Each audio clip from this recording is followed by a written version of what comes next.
Tonight, a private funeral was held for Minnesota state lawmaker Melissa Hortman and her husband Mark. The couple, along with the family's dog, were gunned down at their home 2 weeks ago in what police are investigating as a politically motivated attack.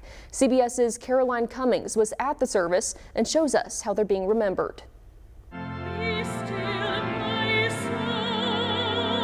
Mourners stood as the caskets for Melissa and Mark Hortman were brought to the church altar. Heavenly Father, we thank you for the lives of Melissa and Mark Hortman.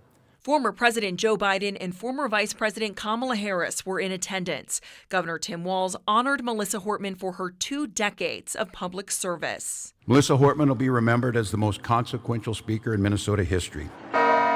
A solemn procession followed, with Walz presenting the Hortman children the flags that flew over the state capitol the day their parents were killed. She used her power to give a voice to people who didn't feel like they had a voice, and I hope that's how she's remembered. Thousands turned out at the Minnesota Capitol on Friday, where the couple was lying in state.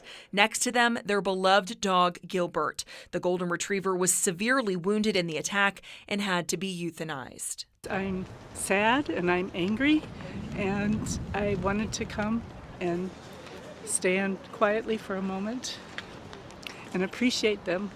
The Hortmans were gunned down at their home 2 weeks ago. The suspect, Vance Belter, accused of impersonating a police officer and wearing a mask. Prosecutors say he also shot and seriously wounded Minnesota State Senator John Hoffman and his wife. A manhunt for his arrest lasted 2 days. Police say Belter had a hit list of 45 elected officials, all Democrats. He made a second federal court appearance yesterday, telling the judge he hasn't slept in 14 days. His lawyer complaining lights are on around the clock and his client doesn't have a pillow.